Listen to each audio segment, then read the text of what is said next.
¿Qué tal? ¿Cómo están? Hoy viajamos hasta la provincia de León, nos encontramos en pleno polígono industrial de Villadangos del Páramo. Aquí la logística crece a pasos agigantados y con ella las posibilidades de la zona. Y vamos a hablar con una de las personas que está de primera mano en esa toma de decisiones. Estamos con el alcalde de Villadangos del Páramo, con Alejandro Barrera. ¿Qué tal?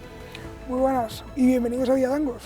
Muchas gracias por atendernos. Lo primero de todo, ¿cómo se logra posicionar a Villadangos del Páramo en el mapa? Porque es uno de los polígonos con mayor dinamismo, con mayor proyección.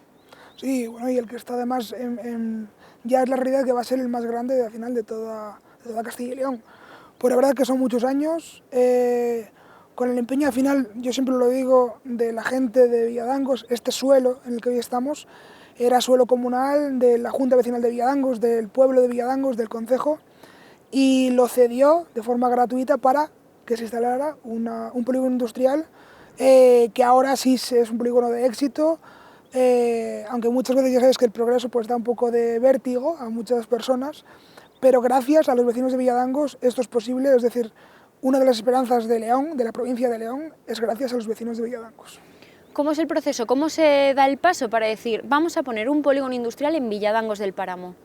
Nos remontaron hace muchos años, pero al final volvemos a lo mismo. Al final hacía falta buscar una solución donde se asienten empresas y que los jóvenes y la población no se fuera. Al final la despoblación la estamos sufriendo en gran parte de toda España. Y buscar una zona como esta, un enclave cercano a la capital, cercano al ferrocarril, a vías de conexión como la autopista. Ya veis, una llanura, que muchas veces hay muchos lugares que tienen una dificultad por la orografía.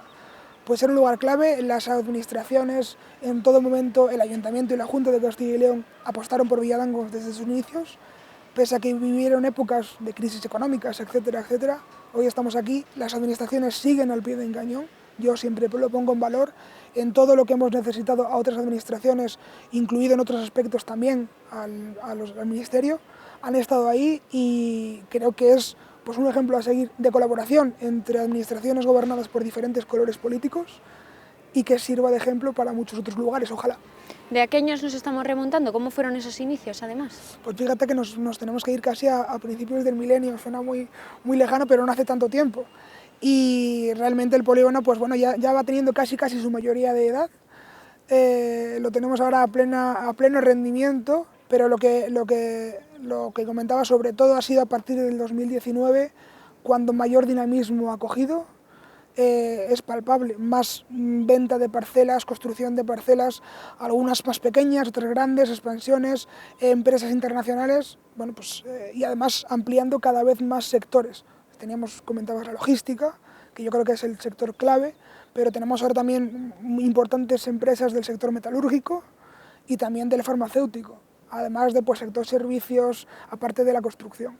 Entonces creo que es un polígono muy diversificado, que está destinado, aunque no pueda contarlo todavía ante las cámaras, a diversificarse más y a ser bueno, pues un puntero para todo el noroeste.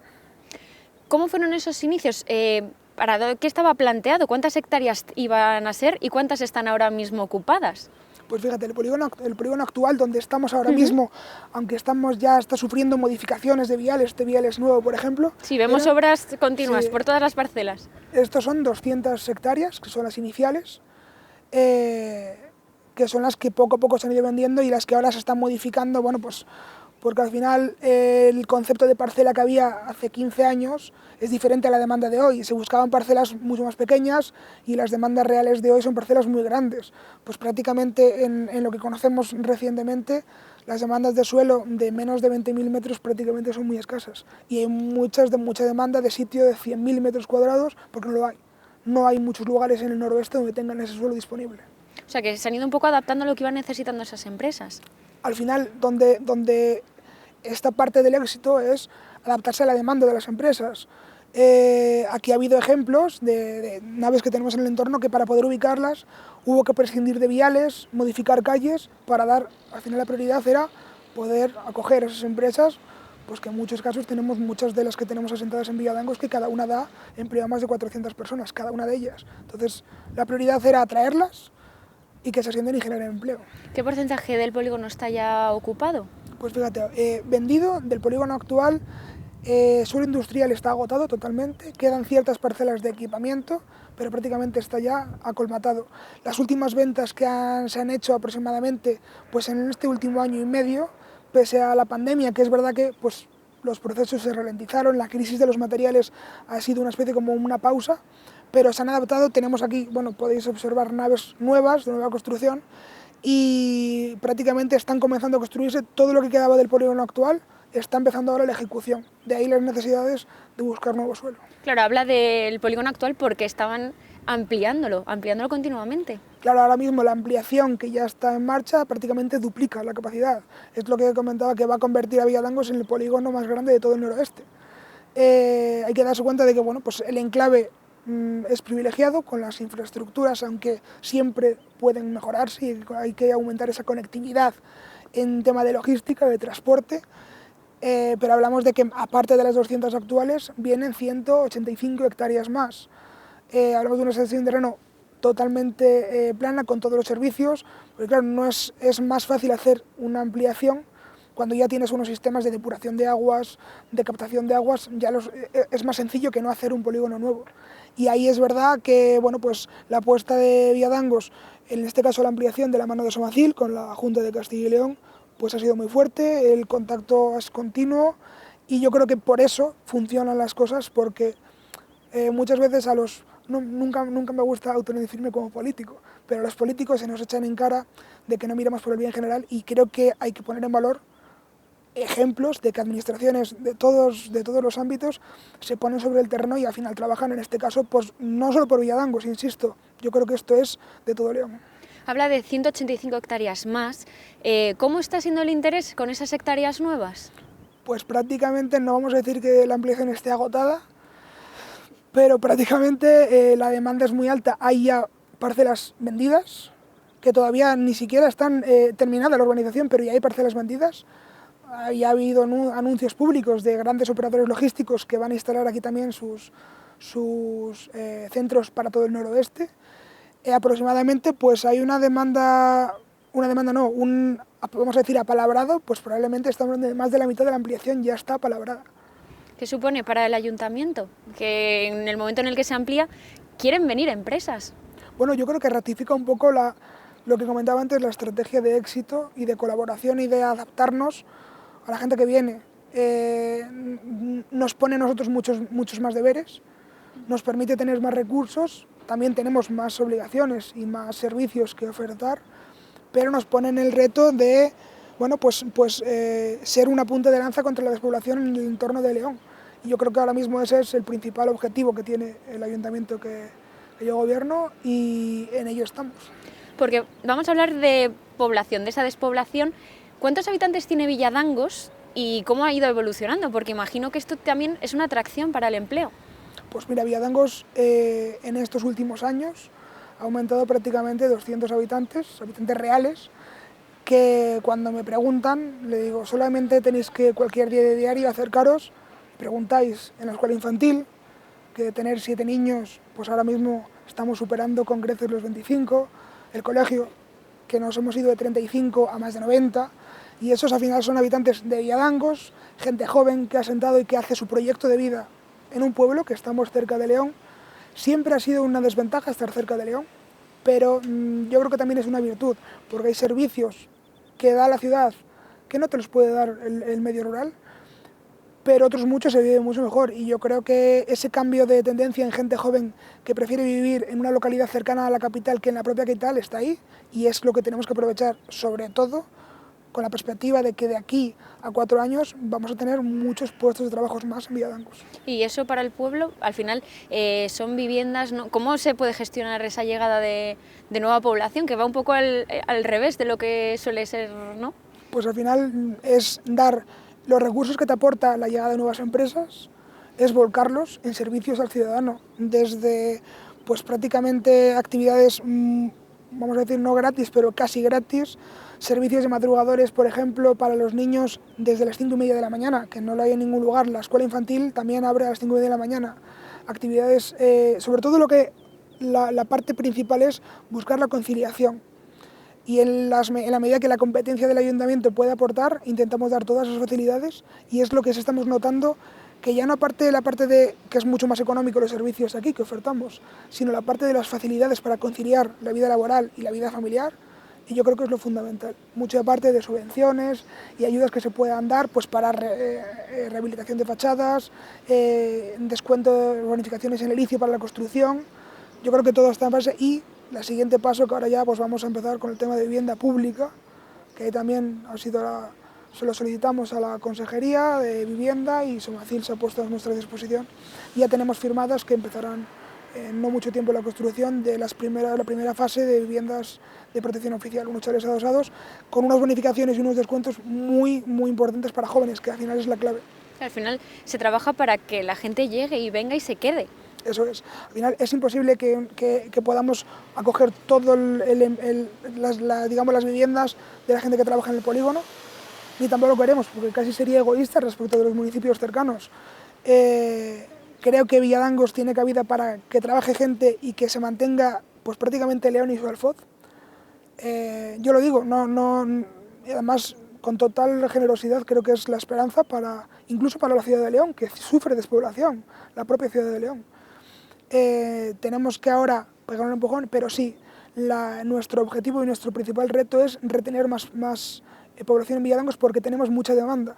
En otros lugares, lamentablemente, no hay demanda de personas que quieran irse a vivir en los pueblos.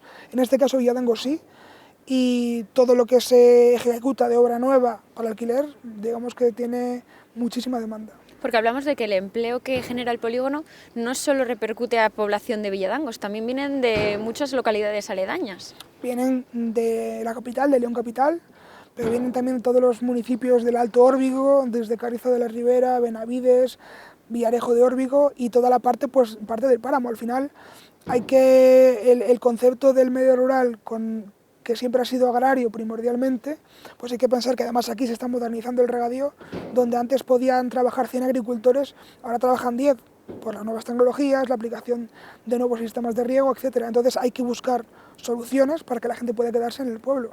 Y eso es la industria y la logística. No tenemos otra opción. El turismo viene bien en algunos lugares, pero lo que en verdad genera riqueza yo creo que es ese sector medio, la industria, que pues al final no deja de ser el paso previo, que en España nos olvidamos en muchas ocasiones, y ahora yo creo que sí se está poniendo en valor.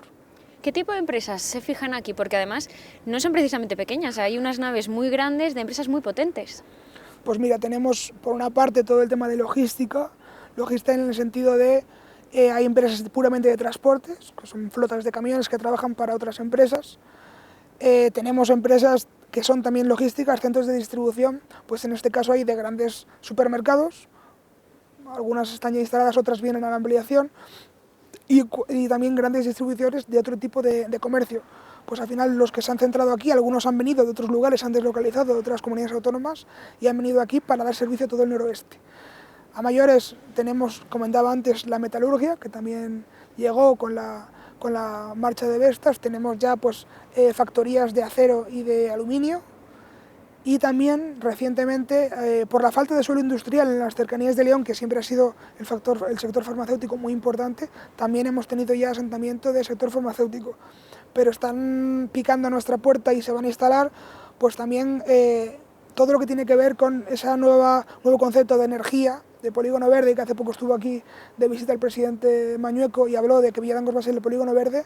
Bueno, pues tenemos que plantearnos nuevos retos. Ahí está la energía solar, el hidrógeno. Pues Villadangos, si puede ser puntero en algo, lo va a ser, y yo, en la medida de mis posibilidades, voy a intentarlo. Hablábamos de que además está posicionado estratégicamente. Estamos viendo las obras de un ramal que os va a conectar con el puerto de Gijón. ¿Cómo va a ser eso? ¿Cómo es el proyecto? ¿En qué va a consistir?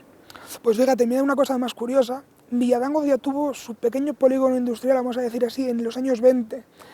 La vía del ferrocarril de Palencia a Coruña está pues, a pocos kilómetros de aquí del polígono actual, y ya se generó en su momento un pequeño grupo de industrias, eran sobre todo de manufactureras que trabajaban, pues, por ejemplo, las fundas de las botellas de aquella época que eran de paja. La mayor parte de las que se fabricaban en España venían de aquí, de Villadangos. Había mucho empleo de industria en ese momento. Eso pues, pasó a mejor vida porque yo creo que en Europa no tanto, pero sí en España se dio la espalda al ferrocarril, y todo se fomentó a transporte por vía de carretera. El ferrocarril al final hace unos años vino un profesor a dar una charla aquí al ayuntamiento y nos dijo que en Estados Unidos, por ejemplo, sería impensable un polígono industrial sin el ferrocarril.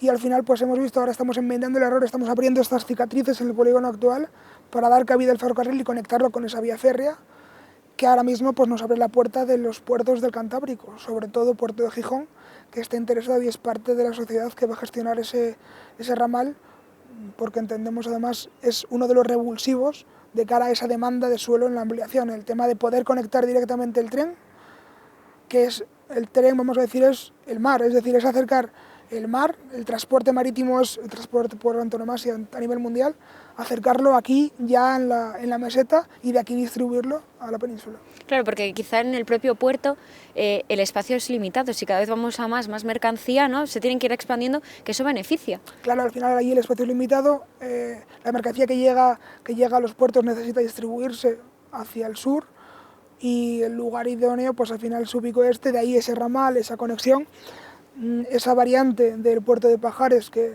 esperemos que por fin se ponga en marcha a pleno rendimiento y dar pues ese enfoque de mercancías no hasta ahora, que era pues bastante deficiente, sino pues de alta intensidad, como se dice. ¿Cómo va el proceso? ¿Cómo se está desarrollando? ¿Qué plazos se están dando para ese ramal? Pues pese a que pilló épocas malas con el tema de la pandemia, que hubo, pues evidentemente nos trastocó a todos, el plazo, y además las obras son palpables, se ve muy bien, el plazo es que a finales del 24 esté en funcionamiento. Eso también va a requerir un periodo de pruebas, pero es un proyecto muy ambicioso que, como comentaba, pues tiene que salvar por arriba una nacional, una autopista y entrar dentro de un polígono que ya estaba ejecutado, pues con todos con los contratiempos. Este nuevo vial es consecuencia de ese ramal que tiene que entrar, esa playa de vías para poder descargar mercancías, y de momento las obras están yendo en plazo. Además se tiene unas reuniones de seguimiento con la Fundación Anclaje, donde está también pues, el diálogo social, y en principio los plazos avanzan y la demanda, la pregunta, el interés por el tren, pues hombre, pues prácticamente para las grandes empresas está ahí. Claro, porque al final, si están mejor conectadas, también os posiciona mejor. Claro, hay empresas de cara a la ampliación del polígono que llaman y su principal motivo de llamar aquí es porque es un polígono que tiene conexión con el ferrocarril, que hay muy pocos, insisto, en España. Entonces, pues eso es lo que tenemos que un poco también poner en valor y es uno, no digo el único, pero es uno de los puntos fuertes de Villadangos. Hay que trabajar mucho en ese cambio de chip, ¿no? De que las empresas se suban al tren, que cambien la mercancía por carretera al tren. Aquí se está consiguiendo. Yo creo que sí, y además siempre va a ser reacio porque se abandonó, como comentaba, yo creo que ese concepto de tren como mercancías, pero a la larga, una vez que esté la instalación, yo creo que va a haber más empresas, no solo del polígono, porque hablamos de que este cargadero pueda dar servicio a otras industrias y a la agroindustria que tenemos en el entorno. Creo que sí va a solicitarse y va a utilizarse ese transporte por mercancías. ¿Qué necesita ahora mismo Villadangos para seguir siendo ese polo de atracción, para seguir creciendo? Porque no vamos a hablar de un techo, pero ¿dónde está el límite y eso qué se necesita para seguir avanzando, creciendo? Pues yo creo que el límite es seguir creciendo de forma inteligente. Creo que es la clave. Creo que en esta ampliación del polígono se están corrigiendo deficiencias que se tuvieron y errores que se cometieron en el polígono actual. Y creo que eso es lo fundamental al final, crecer lo que se necesite crecer. Sin grandes desarrollos estamos muy cansados de ver polígonos vacíos en muchos lugares. Afortunadamente este no es el caso, pero yo siempre lo digo, es crecer con inteligencia. Todo lo que puede venir y sea beneficioso, pues se le va a buscar cabida y vendrá. ¿Qué papel puede jugar aquí el corredor atlántico? ¿Cómo se puede beneficiar el polígono de Villadangos? Pues hombre, al final esa conexión que ya tenemos con Gijón, con los puertos de Asturias, yo creo que es fundamental ese corredor para todo el noroeste, que es una de las zonas donde más despoblación estamos sufriendo, es decir, Galicia, Asturias, Castilla y León, Cantabria. Creo que es algo impensable que finalmente una autopista ferroviaria como el Corredor Atlántico se desarrolle sin pasar por aquí. Creo que sería dar cabida no solo conectarnos con nuestros hermanos de Portugal, sino con Europa y el mundo. Ese tren, vamos a hacer, al final el Corredor Atlántico es nuestro terminal de esa nueva ruta de la seda, que al final pues el fin último es conectar Asia y Europa, que siempre están unidas, porque hemos sido dos continentes pero estamos unidos, y creo que es lo que puede dar cabida a muchísimas generaciones de aquí en adelante. El corredor quiere facilitar esas conexiones, ¿no? ¿Qué puede suponer para las empresas que ya hay y para la propia localidad? Porque al final atraer nuevas empresas, que la población se pueda mover también. Yo creo que es atraer nuevas empresas, pero sobre todo darles más proyección, porque claro, no es lo mismo estar conectados por carretera, que estamos bastante bien conectados, tener la conexión que vamos a tener con el ramal, con el puerto de Gijón. No es lo mismo eso que tener al final la abertura de todos los puertos de Europa, una conexión directa con ferrocarril, sin tantas trabas aduaneras, con alta capacidad. Lo que puede cargar un tren de mercancías tienen que ocuparse de ello muchísimos camiones. Entonces yo creo que es algo esencial, que las administraciones no deben echar la pelota para adelante, y creo que es algo que debemos tomarnos muy en serio, incluso con proyectos más ambiciosos, como también pensar en ese corredor oeste de la Vía de la Plata, que fue una vía que ya los romanos utilizaban para la industria. Ahí movían las mercancías del sur, desde la actual Sevilla hasta las minas de aquí de oro del Bierzo y con Gijón. Creo que esas dos conexiones, corredor atlántico, y si ojalá esa reapertura de la Vía de la Plata, sería muy importante y revulsivo para todo el oeste de España. ¿Cómo debería desarrollarse ese proyecto? Ahora que estamos en todas estas fases, que hay una partida presupuestada similar a la del corredor mediterráneo, ¿cómo debería desarrollarse el proyecto? Pues fíjate, ahora mismo me consta, porque hay ciertas obras, aquí por ejemplo hubo un cambio de un puente que era una carretera autonómica, ese puente ya se dejó con las medidas necesarias por si tuviera que pasar un corredor europeo de ferrocarril por ahí. El principal problema que entiendo que tenemos es esa conexión con Galicia, ese puerto del Manzanal que no tiene capacidad, una variante de forma inteligente, no como otros casos que hemos tenido, es muy necesaria, y yo creo que los primeros pasos deberían darse ahí.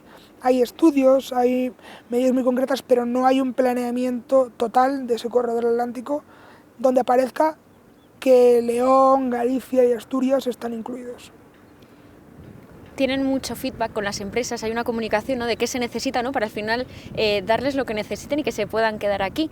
¿Qué podrían necesitar de ese corredor para quedarse, para atraer más? ¿Qué necesidades tienen las empresas con ese corredor? Hace pocos meses estuve en una reunión con la Cámara de Comercio de León, y las dos cosas que trasladaron las empresas, además, según nos sentamos, es el suelo, ya nos lo habéis dado, la ampliación del polígono, corredor atlántico. Ferrocarril, ferrocarril, ferrocarril. Entonces, si las empresas te lo solicitan, creo que las administraciones deben poner todo sobre ello. Y además, no estamos hablando de infraestructuras que pueden quedar obsoletas como tantas otras se han hecho. Tenemos tantos ejemplos entre aeropuertos, etcétera, etcétera, que han quedado ahí. Pero ese corredor atlántico ojalá sea una realidad y de verdad se lo tomen en serio, y no solo en los momentos previos a periodos electorales. En todo el proyecto del corredor atlántico se aboga mucho por esa colaboración público-privada. ¿Cómo debería desarrollarse? Pues fíjate, esa colaboración público-privada fue la que facilitó, cuando se instauró el ferrocarril en España, a finales del siglo XIX, fue la que lo facilitó, es decir, las grandes industrias, que sobre todo de aquella eran metalúrgicas, fueron las que junto con el Estado desarrollaron los ferrocarriles, y ahí estaba el ferrocarril del norte, etcétera, etcétera. Entonces, creo que esa compenetración entre privado y público, pues evidentemente será beneficioso, lo primero porque va a estar más adaptado a las necesidades de las empresas, y lo segundo porque va a haber un aporte económico añadido, pues evidentemente el dinero público es limitado. Creo que si se llega a ese acuerdo finalmente, que en otras partes del mundo se está desarrollando y utilizando desde siempre, creo que sí será beneficioso, sobre todo también en cuanto a plazos. Pues nos quedamos con eso. Muchísimas gracias, alcalde de Villadangos del Páramo, Alejandro Barrera, por enseñarnos también, hacernos de guía por este polígono y por atendernos. Gracias a vosotros y os esperamos. Muchísimas gracias. Y a ustedes les espero la semana que viene con más información sobre el corredor atlántico. Gracias.